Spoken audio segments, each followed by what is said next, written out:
Good afternoon, all you Harvey souls, and welcome to the 13th Annual Harvesting Clean Energy Conference. This weather is really cold in Montana right now. We've got a number of speakers and people from out of state, and all I can say is the sun is shining and it's beautiful outside. I'm Kathy Hadley, and I'm the Executive Director of the National Center for Appropriate Technology, or NCAT. NCAT is a national nonprofit organization located in Butte, and we've been working on clean energy solutions for more than 37 years. This conference, Harvesting Clean Energy, is a regional conference. It's been going on for 13 years, and it rotates among the states of Montana, Idaho, Washington, and Oregon. And this year, we were fortunate enough to have it here in Montana. It's meant to be a gathering of energy, farming, utility, forestry, and government people who are interested in learning how to advance economic development through development of clean energy projects, whether it's on the farm, in the city, or in the forest. NCAT is the organizer of this year's conference, and we had a huge amount of help from a lot of people and organizations in the state. And I'd just like to take a minute to acknowledge their help. About 9 months ago, we formed a conference steering committee to help guide us through the conference development process. This is the first time NCAT has put on a regional conference like this, and we needed a lot of help thinking strategies and sessions. Our steering committee members volunteered many hours to organize the technical sessions, to reach out and find great speakers and practitioners, and also to help us find sponsors. I'd like us just to take a minute and ask all the steering committee members, and I know a lot of you're sitting in the audience, to please stand up so that we can recognize your contributions for the conference. Come on, you guys.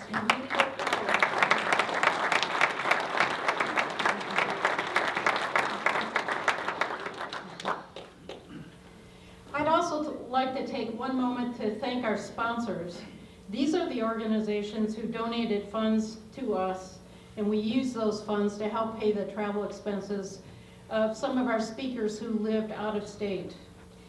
And there is a slide that shows you who they are, but let me read their names. The Montana Department of Environmental Quality, Northwestern Energy, American Wind Energy Association, the Idaho National Labs, Energy Northwest, Urban Air Initiative, the Cinnabar Foundation, Oregon Best, Montana Farmers Union, Airworks, Renewable Northwest Project, GoodWorks Ventures LLC, Montana Trout Unlimited, Montana Wildlife Federation, Onsite Energy, Montana DNRC, Aero, the U.S. Forest Service, and Employee Benefit Resources.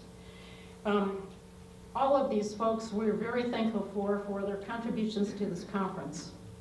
And now I'd like to start off by introducing our first speaker, and that is Tracy Stone Manning. Tracy is the director of the Montana Department of Environmental Quality. She received a BA from the University of Maryland and a master's degree in environmental studies from the University of Montana. Prior to her current position, Tracy served as Senator John Tester's field director in Missoula, specializing in natural resources and environmental issues. Before that, Tracy was the executive director of the Clark Fork Coalition, where she worked for years and years to get a proper cleanup of the Clark Fork River and the Milltown Dam Superfund sites.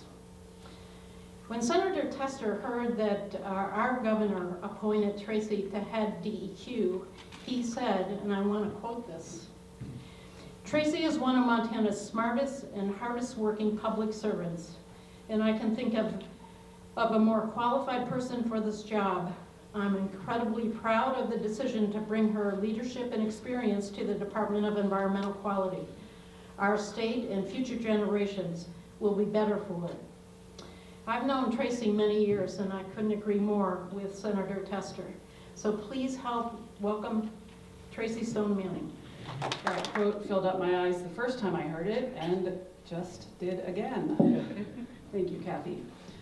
And Kathy was a founding board member of the Clark Fork Coalition, and she herself has a remarkable, remarkable history for conservation in this state, and I am proud to be standing next to her today. And what a pleasure it is to be here today, and also really an honor. Thank you. And thanks NCAT for organizing the event. We at Department of Environmental Quality are very proud to be a sponsor. So let me tell you a little bit about our approach before I jump into our work and your work ahead. At the DEQ, our goal is to help partners live up to the standards that Montana sets for clean air and clean water.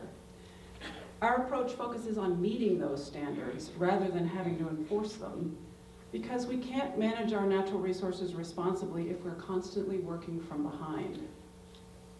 Look at those pictures that are running around the internet from Beijing, where thousands gather before electronic billboards to watch the sunrise. They're gathering to watch an image of the sunrise because they can't see the real sun because of all the pollution. That's working from behind. And what a gift, and really, frankly, an incredible responsibility to spend most of our time managing the health of Montana's people and natural heritage rather than cleaning up the messes that polluters sometimes make, and rather than getting them into compliance. And nowhere is our focus on rising to that challenge more clear than in the work that we do to promote renewable energy. Renewable energy is clean, job-creating energy that will likely never require a Superfund cleanup or an enforcement order. Renewable energy, as everyone knows in this room, comes in two ways: by creating energy or conserving it. So let's talk about conservation. In the Northwest power system, conservation is the second largest creator of power behind dams. Second. And that's just enormous. And here in Montana, a significant number of Montanans are employed in the energy conservation sector. These men and women are insulation contractors, heating contractors who install energy efficient furnaces and boilers, and construction contractors who install efficient windows, doors, walls, foundations. When I still lived over in Missoula, a couple of them came to my home. They conducted an audit, they made some changes, and they made my house warmer and my bills lower. What is not to like about that? And Northwestern Energy, if you're in the room, I need to give you a shout out and thanks for that. Conservatively, hundreds of people in Montana are employed in the creating of renewable power. And that number grows by, 1,500, 2,000 more when big projects are being developed, like at our utility grade wind farms. And at DEQ, we're proud of the work we're doing to promote a broad range of renewable energy technology that not only helps create those jobs, but provides our state with clean energy. The agency is working to promote alternative liquid fuels, such as biodiesel and ethanol. Our energy planning and renewables section has worked hard to address wood waste, Montana's largest industrial waste by volume. A 2.5 megawatt combined heat and power facility at Stoltz Land and Lumber outside of Columbia Falls is an example of converting a waste stream into a valuable commodity. Chuck, I know I saw you. Are you here? There's Chuck Rohde. Thank you for your leadership on this.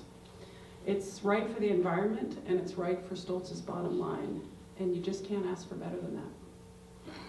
But creativity just doesn't happen at our industrial facilities. It happens in our homes and our small businesses. DEQ's Alternative Energy Revolving Loan Program has, over 10 years, loaned out more than $5 million for solar installations, wind generators, small hydro facilities, biomass, and ground source heat applications, among others. Our recycling, energy, and compliance assistant folks promote conservation in our homes and our businesses by promoting proven conservation strategies. They also help develop our state energy code for buildings and educate people about energy conservation tax credits. Our public buildings section works with the Department of Administration to save energy in our state buildings and facilities, largely through a revolving loan fund for conservation improvements. And our state building energy conservation program saves taxpayers approximately $1.8 million annually. $1.8 million that is not being paid to pay for lights and heat. That's pretty good. Thanks, you guys. In the back of the room, raise your hand. Thank you. I was thinking about this. I thought, would we rather spend that $1.8 million on teaching our children or on providing the heat and the light in their classrooms? I'd much rather spend that money on teaching them. And all of that together, there's one more. And thanks to this program that I've just mentioned and Northwestern Energy, the state owns and operates one of the most efficient data centers in the world. And I'm not exaggerating, it is one of the most efficient in the world. It's remarkable. If you get a chance to tour it, please do. And that's just a taste of what Montana DEQ does on renewables. Montanans all around the state are working on renewable energy, from the Energy Technology Program at the Missoula College to MSU's Northern's Bioenergy Research Center. And the Department of Labor, as many of you know, just invested millions of dollars in the state so that our colleges can train students to meet the needs of manufacturers and the energy sector, including renewable energy. Farmers are running their tractors on fuels from the crops they raise. Dairies are turning manure into money. Innovation is happening all around us. That's why it's so important that you're gathering to talk about it and learn from it. Think about it. We could have a planet that runs on energy that creates no waste. The concept is so simple and incredibly elegant, and it is still out of our reach. But reach it we must. You know, Montanans, we don't shy away from challenges. America does not shy away from challenges. We innovate, we create jobs with that innovation, and then we lead the world by example. That's your task over the next few days. Innovate, push the envelope, exchange ideas, learn. Thanks for being here, and thanks especially to my colleagues at DEQ for helping to guide the conversation.